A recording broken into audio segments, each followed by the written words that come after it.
हरतालिका तीज व्रत कथा। एक बार भगवान शिव ने पार्वती जी को उनके पूर्व जन्म का स्मरण कराने के उद्देश्य से इस व्रत के महात्म्य की कथा सुनाई थी, जिनके दिव्य केशों पर आकम के फूलों की माला शोभा देती है और जिन भगवान शंकर के मस्तक पर चंद्र और गले में मुंडों की माला पड़ी हुई है, जो माता पार्वती दिव्य वस्त्रों से तथा भगवान शंकर दिगंबर वेश धारण किए हैं। उन दोनों भवानी शंकर को नमस्कार करती हूँ। कैलाश पर्वत के सुंदर शिखर पर माता पार्वती जी ने महादेव जी से पूछा, है महेश्वर, मुझसे आप वह गुप्त से गुप्त बातें बताइए जो सभी के लिए सरल और महान फल देने वाली है। हे नाथ, यदि आप मुझसे प्रसन्न हैं, तो आप मुझे दर्शन दें। हे जगतनाथ, आप आदि मध्य और अंत रहित हैं। आपकी माया का कोई पार नहीं है। आपको मैंने किस भांति प्राप्त किया है? कौन से व्रत, तप या दान के पुण्य फल से आप मुझको वर रूप में मिले? महादेव जी बोले, हे देवी, मैं आपके सामने उस व्रत के बारे में कहता हूँ जो परम गुप्त है। जैसे तारागणों में चंद्रमा और ग्रहों में सूर्य, वर्णों में ब्राह्मण, देवताओं में गंगा, पुराणों में महाभारत, वेदों में साम और इंद्रियों में मन श्रेष्ठ है, वैसे ही पुराण और वेद सब में इसका वर्णन आया है, जिसके प्रभाव से तुमको मेरा आधा आसन प्राप्त हुआ है। हे प्रिय, उसी का मैं तुमसे वर्णन करता हूँ। सुनो, भाद्रपद भादो मास के शुक्ल पक्ष की हस्त नक्षत्र के दिन इस व्रत का अनुष्ठान मात्र करने से सभी पापा का नाश हो जाता है। तुमने पहले हिमालय पर्वत पर इसी महान व्रत को किया था, जो मैं तुम्हें सुनाता हूँ।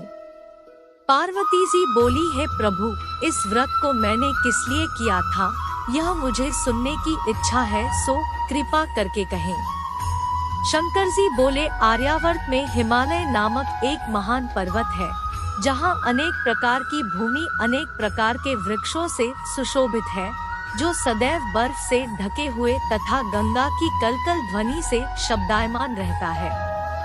हे पार्वती जी, तुमने बाल्यकाल में उसी स्थान पर परम तप किया था और 12 वर्ष तक के महीने में जल में रहकर तथा बैशाख मास में अग्नि में प्रवेश करके तप किया।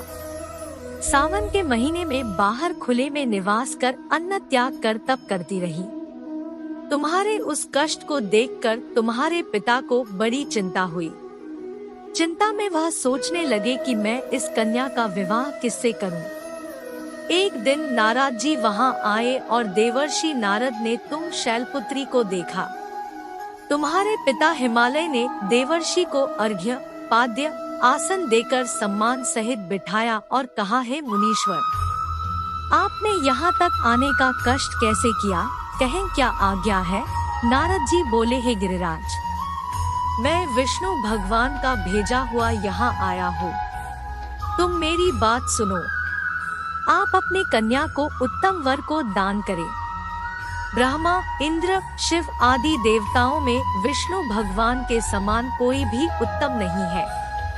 इसलिए मेरे मत से आप अपनी कन्या का दान भगवान विष्णु को ही दे।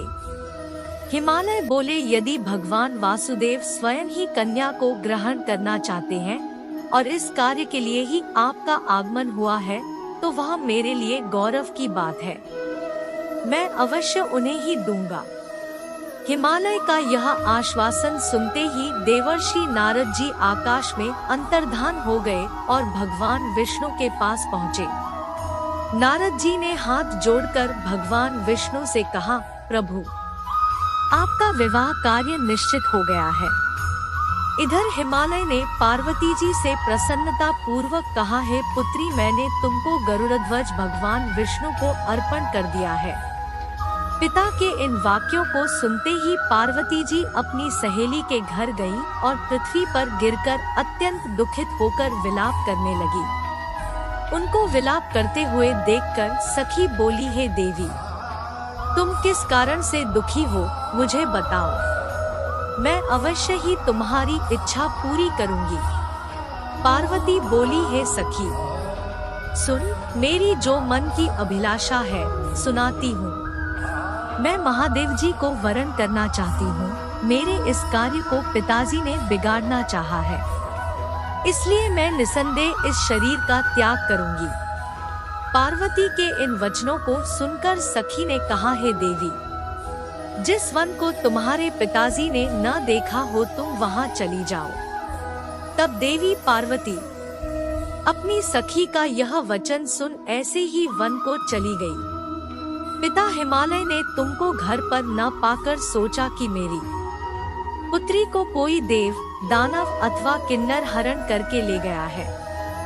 मैंने नारद जी को वचन दिया था कि मैं पुत्री का भगवान विष्णु के साथ वरण करूंगा। हाय, अब यह कैसे पूरा होगा?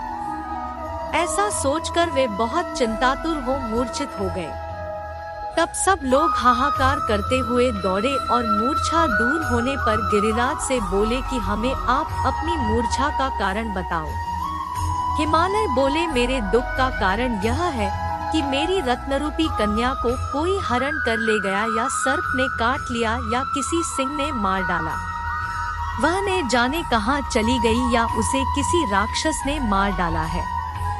इस प्रकार कहकर गिरिराज दुखित होकर ऐसे कांपने लगे जैसे तीव्र वायु के चलने पर कोई वृक्ष कांपता है। तत्पश्चात हे पार्वती, तुम्हें गिरिराज साथियों सहित घने जंगल में ढूंढने निकले। तुम भी सखी के साथ भयानक जंगल में घूमती हुई वन में एक नदी के तट पर एक गुफा में पहुंची। उस गुफा में तुम आनी सखी के साथ प्रवेश कर गई, जहाँ तुम अन्न जल का त्याग करके बालू का लिंग बनाकर मेरी आराधना करती रही। उस समय पर भाद्रपद मास की हस्त नक्षत्र युक्त तृतीया के दिन तुमने मेरा विधि विधान से पूजन किया तथा रात्रि को गीत गायन करते हुए जागरण किया। तुम्हारे उस महाव्रत के प्रभाव से मेरा आसन डोलने लगा।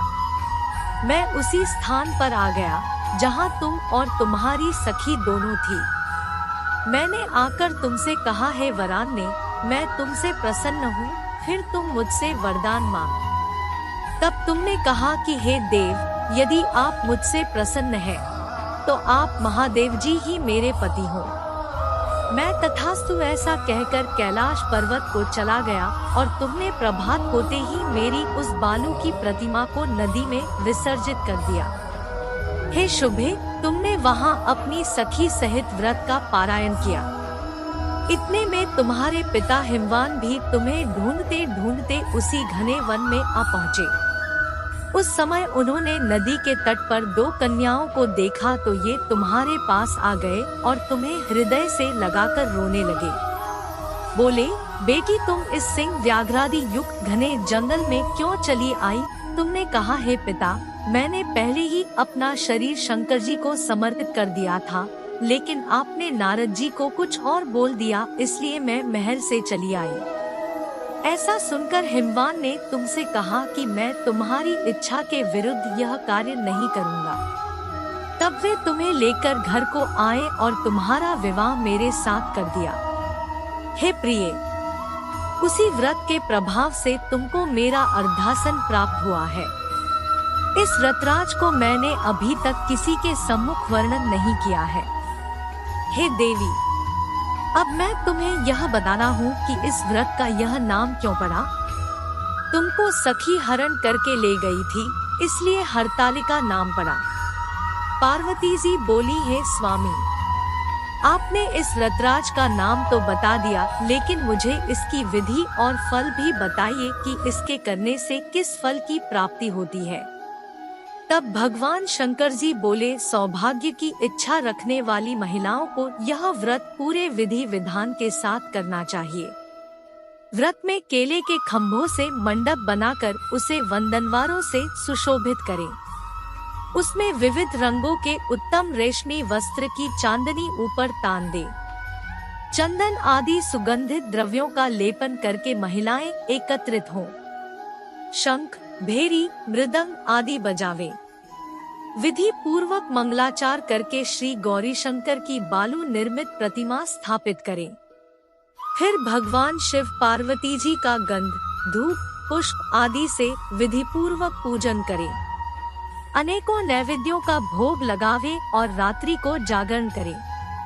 नारियल, सुपारी, जमवारी, नींबू, लौंग, अनार, नारंगी आदि ऋतुफलों तथा फूलों को एकत्रित करके धूप, दीप आदि से पूजन करके कहें, हे कल्याण स्वरूप शिव, हे मंगलरूप शिव, हे मंगल रूप महेश्वरी, हे शिवे, सब कामनाओं को देने वाली देवी कल्याण रूप तुम्हें नमस्कार है।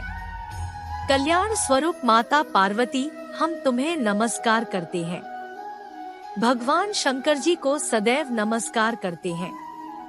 हे ब्रह्मा रूपिणी जगत का पालन करने वाली माँ, आपको नमस्कार है। हे सिंहवाहिनी, मैं सांसारिक भय से व्याकुल हूँ, तुम मेरी रक्षा करो। हे महेश्वरी, मैंने इसी अभिलाषा से आपका पूजन किया है। हे पार्वती माता, आप मेरे ऊपर प्रसन्न होकर मुझे सुख और सौभाग्य प्रदान कीजिए। इस प्रकार के शब्दों द्वारा उमा सहित शंकर जी का पूजन करें। विधि पूर्वक कथा सुनकर गौ, वस्त्र, आभूषण आदि ब्राह्मणों को दान करें। इस प्रकार से व्रत करने वाले के सब पाप नष्ट हो जाते हैं।